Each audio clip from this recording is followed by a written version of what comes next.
নমস্কাৰ আজি পবিত্ৰ বিধানসভাত এটা অপ্ৰীতিকৰ পৰিস্থিতি হ'ল ইয়াক লৈ ইতিমধ্যে মই অসম পবিত্ৰ বিধানসভাত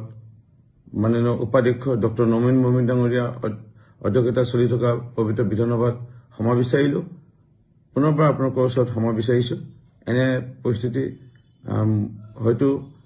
কেলে হ'ল কিহৰ কাৰণে হ'ল আপোনালোকে অলপ বিচাৰ কৰিব মই উঠি যাব নালাগিছিল এটো মোৰ ভুল কিন্তু অন্যান্য যিসকল বিৰোধী দলৰ বিধায়কে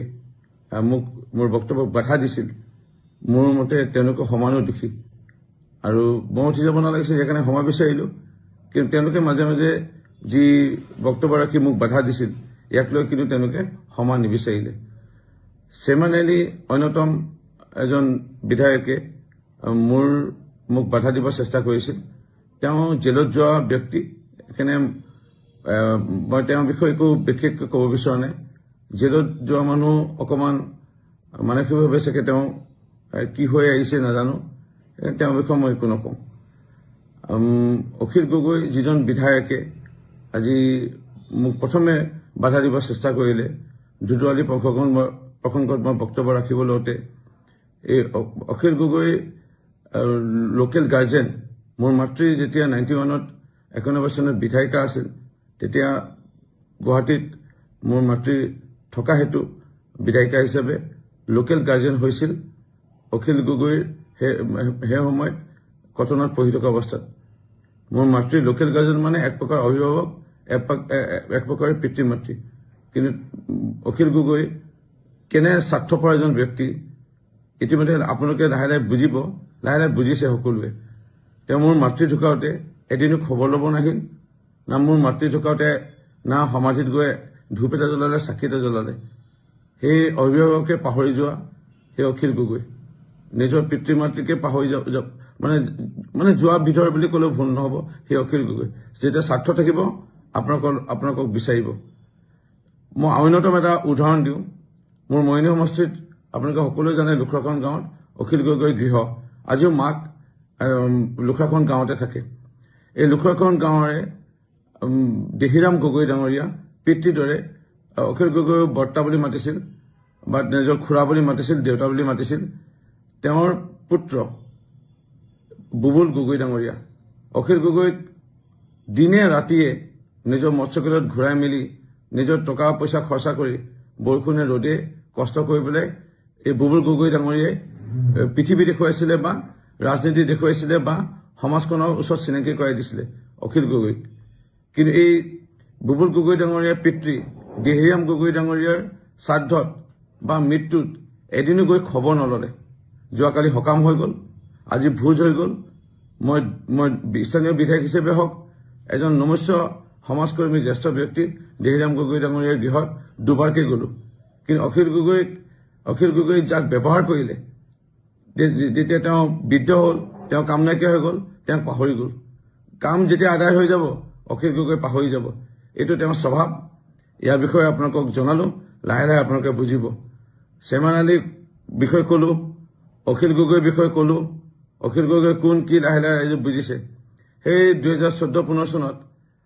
পূৰ্ব মুখ্যমন্ত্ৰী তৰুণ গগৈ ডাঙৰীয়াৰ সময়ত কৃষকসকলক খোজকাঢ়ি লৈ গ'ল মাটি পটা দিয়াম বুলি আজি মাটি পটা দিয়াম বুলি কৈ নিজে মাটি লৈ ল'লে অৰ্কিড পাৰ্কত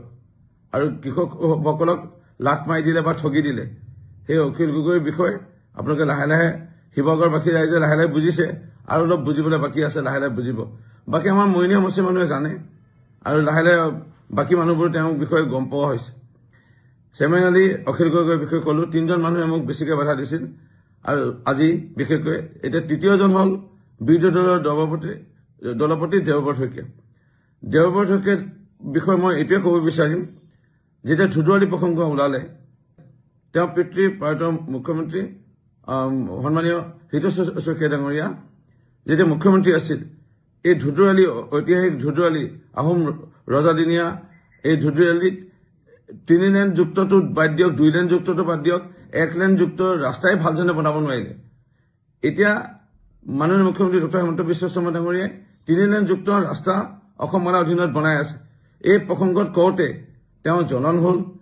আৰু পিছলৈ গৈ এনেধৰণে বাধা দিব চেষ্টা কৰিলে যাকি নহওক এইটো এটা অপচেষ্টা তেনেকৈ কৰিছে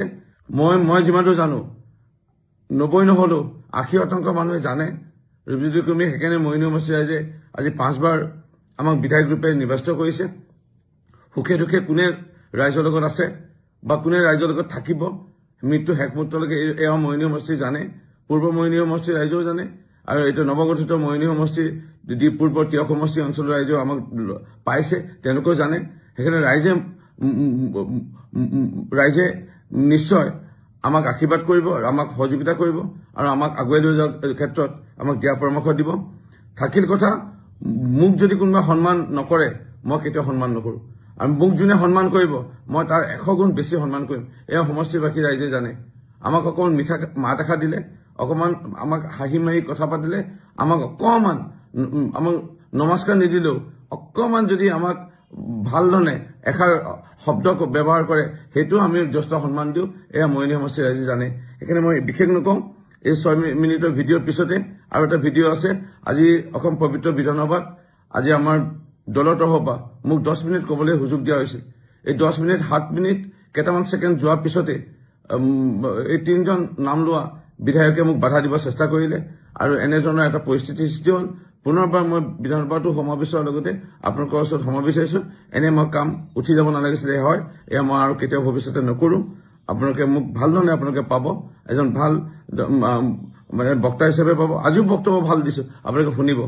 অনুগ্ৰহ কৰি মোৰ বক্তব্য শুনিব তাৰ মাজতে কিন্তু 7 মিনিট কিমান ছেকেণ্ডৰ যোৱাৰ পিছতে